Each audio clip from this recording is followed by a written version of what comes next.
Tu te réveilles un matin, tu te diriges vers la cuisine pour te préparer une tasse de café. Le café est sur l'étagère du haut et tu es trop petit pour l'atteindre. Alors, tu prends une chaise pour l'attraper. Bien sûr, tu pourrais toujours le mettre sur une étagère plus basse, mais sa place est sur l'étagère du haut. Ça a toujours été comme ça. Il restera donc difficile à atteindre, mais seulement jusqu'à demain. Tu commences un nouveau travail aujourd'hui. Le soleil est de sortie et tu veux aller au bureau à vélo. Tu l'enfourches, mais tu as du mal à t'asseoir dessus. La selle est trop haute et tu ne peux pas atteindre les pédales. Tu baisses la selle, mais la tige est rouillée, alors tu décides d'y aller à pied. Tu arrives en retard, mais tu es excité par ton nouveau travail de technicien de laboratoire. Une fois que tu as passé ta session d'introduction, on te fournit ton équipement. Tu es ravi de recevoir une blouse blanche. Tu l'enfiles, mais elle est trop grande pour toi. Désolé, c'est la plus petite taille que nous ayons, t'explique ton responsable. C'est contrariant, mais tu retrousses les manches et continues ta journée.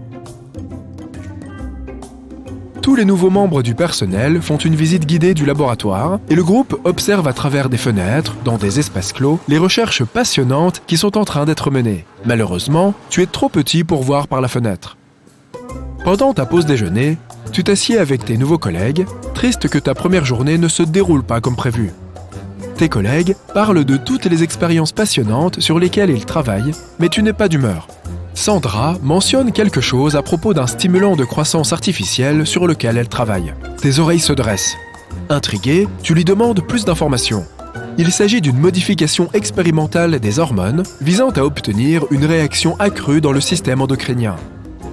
Confus par ce jargon médical, tu demandes des précisions. « Ça fait grandir les gens », dit Sandra en riant. Elle explique ensuite que le produit n'est encore que dans sa phase de test élémentaire, donc il n'y a pas eu de résultat concluant. Elle continue de parler des effets négatifs des expériences si le produit n'est pas correctement testé. Mais tu as cessé d'écouter. Tu es bien trop excité. C'est ton unique chance de changer. Le reste de la journée, tu es en formation, censé en apprendre plus sur l'entreprise, mais tu ne penses plus qu'à une seule chose. La journée de travail se termine, tout le monde part pour rentrer chez lui, mais tu attends à l'intérieur, en tentant aussi bien que possible de passer inaperçu, toujours en tenue de travail. Sandra s'arrête et remarque que tu ne pars pas avec tous les autres. Elle te fait signe de te dépêcher. Tu lui dis que tu as oublié ta montre dans le laboratoire. Une fois que tu t'es assuré que tout le monde est bien parti, tu te précipites à nouveau au labo, tu entres dans le module de test et tu trouves une grande armoire avec des dizaines de tubes à essai. Tu vois la formule de croissance. Ironiquement, elle se trouve sur l'étagère la plus haute que tu ne peux pas atteindre. Tu trouves une chaise et montes dessus pour t'emparer du cylindre de verre. Tu restes là pendant quelques instants à fixer l'élixir, hésitant à prendre ce risque. Mais tu remarques ensuite que ta blouse te donne décidément l'air d'un tocard avec ses manches retroussées. Alors, tu avales le liquide d'un trait. Tu attends quelques secondes et ne ressens rien. Il n'y a aucun effet, à part le goût bizarre. Tu n'as pas non plus grandi. Déçu, tu rentres chez toi. Tu te réveilles le lendemain et te rends dans ta cuisine. Tu ouvres le placard et atteins le café. Sans te rendre compte de ce que tu viens de faire, tu remplis lentement ta machine. Attends, tu as réussi à attraper le café sans la chaise ? Étonné, tu te mesures rapidement et tu découvres que tu as grandi de 3 cm. Même si tu n'es pas aussi grand que tu l'avais espéré, tu es quand même enthousiaste. Tu enfourches ton vélo et tu découvres que la selle est maintenant à la hauteur idéale. Tu roules jusqu'au travail, profitant du moment présent. Tu arrives et enfiles ta blouse de laboratoire. Elle te va parfaitement. Sandra te demande pourquoi tu es si heureux et tu réponds que tu aimes tout simplement ton travail. Elle est suspicieuse, mais ne remarque rien de différent chez toi. Au cours de la semaine suivante, tu continues à grandir de 3 cm chaque jour. Et à chaque centimètre, tu es de plus en plus heureux. Tu as grandi de 18 cm en tout. Et bien que tu sois satisfait de ta taille, tes vêtements sont devenus trop petits. Ton vélo est maintenant trop bas et ta blouse est trop serrée. Il va t'en falloir une nouvelle. Sandra remarque quelque chose de différent chez toi, mais n'est pas sûre de ce que c'est. Elle te complimente sur ton apparence. Tu te sens apprécié d'être enfin remarqué. Mais tu détournes le compliment avec un sourire et réponds « C'est juste ma nouvelle coupe ». Tu es maintenant préoccupé par l'accroissement de ta taille. Bien que tu sois ravi d'être plus grand que tout le monde au boulot, tu t'inquiètes de savoir si cette croissance constante s'arrêtera un jour. « Encore quelques jours », te dis-tu. Et si tu continues à grandir, alors tu chercheras de l'aide. Un autre mois passe et tu n'en as parlé à personne. Tu mesures maintenant 2,75 m. Lorsque tu te rends au travail, les gens te dévisagent. Sandra a aussi remarqué, mais elle ne te confronte pas directement. Tu ressens le besoin de lui confier toute la situation. Elle te conseille d'en parler avec le responsable. Embarrassé, tu vas le trouver. Il est évidemment contrarié que tu aies pris la formule. Mais il voit aussi le bon côté des choses et te demande ce que tu penserais de rester au laboratoire pour d'autres tests. Le directeur affiche un étrange sourire. Tu secoues la tête et tu lui dis que tu ferais mieux de te mettre au travail. Mais alors que tu t'éloignes, il appelle la sécurité sur la radio. Paniqué, tu cours vers la sortie, quittant ton lieu de travail. Tu es maintenant en train de sprinter, ne sachant pas vraiment où aller. Les gardes continuent de te poursuivre. Tes jambes incroyablement longues t'aident à maintenir une certaine distance avec eux, mais ils te suivent toujours.